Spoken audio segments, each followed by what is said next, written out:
గౌతమ బుద్ధుడి దగ్గరికి ఒక పెద్ద ఆయన వచ్చాడు. వచ్చి, స్వామి మీరు అన్నీ చెప్తుంటారు కానీ ప్రాక్టికల్ వేరు, ఇది వేరు. నాకు దేవుడు చూడాలని ఉంది, అందరూ ఉన్నాడు అంటారు.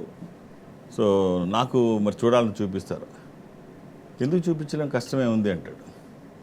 అంటే మరి నాకు చూపించండి అంటాడు. సరే ఇవాళ కాదు, ఇవాళ నా పనులు నాకు ఉంటాయి, నా స్కెడ్యూల్ నాకు ఉంటుంది, రేపు సాయంత్రం రమ్మంటాడు. సరే రేపు సాయంత్రం వెళ్తాడు. వెళ్ళిన తర్వాత నెక్స్ట్ డే ఈవినింగ్ తను వస్తాడు.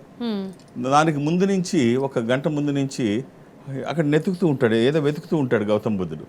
శిష్యులందరూ అడుగుతారు, స్వామి ఏం వెతుకుతున్నారు అని. ఏం లేదు, ఒక ఖరీదైన ముత్యం పడిపోయింది, అది దొరకడం లేదు, దానికోసం ట్రై చేస్తున్నారు. శిష్యులందరూ కూడా వెతుకుతూ ఉంటారు. ఈ వెతుకుడాట్లో ఒక గంట ముందు నుంచి చేస్తుంటే ఈలోపు తను వచ్చాడు. ఏంటి వీళ్ళందరూ ఇంత సీరియస్గా వెతుకుతున్నారని ఇందాక నిన్న వచ్చిన ఆయన అడిగాడు. ఏం జరిగింది, ఏం వెతుకుతున్నారు, ఇంత సీరియస్గా వెతుకుతున్నారంటే అప్పుడు బుద్ధుడు చెప్తాడు, ఏం లేదు, విలువైన ఇలా ముత్యం పడిపోయింది. తను వెతుకుతాడు, అయ్యో ఇంత ఖరీదైంది పడిపోయింది అని చెప్పి తను వెతుకుతుంటాడు. చీకటి పడిన తర్వాత అప్పుడు అసలు ఎక్కడ పాడేసుకున్నారు గురువు గారు అని అడుగుతాడు. తను చీకటి పడిపోయింది, అసలు ఎక్కడ పాడేసుకున్నారని. ఇక్కడ కాదయ్యా, నా ఇంట్లో పాడేసుకున్నాను అంటాడు. నాకు ఆశ్రమంలో పారేసుకోవడం ఏంటి, మళ్ళీ చెప్పండి అంటాడు. ఆశ్రమంలో పారేసుకుంటే ఇక్కడ ఎందుకు దొరుకుద్ది, ఇక్కడ వెతకడం ఏంటి, అక్కడ వెతకాలి కదా. అరే నీలోనే ఉన్నాడు, నేను చెప్పేది అదే, నువ్వు ఎక్కడ ఎతుకుతావు.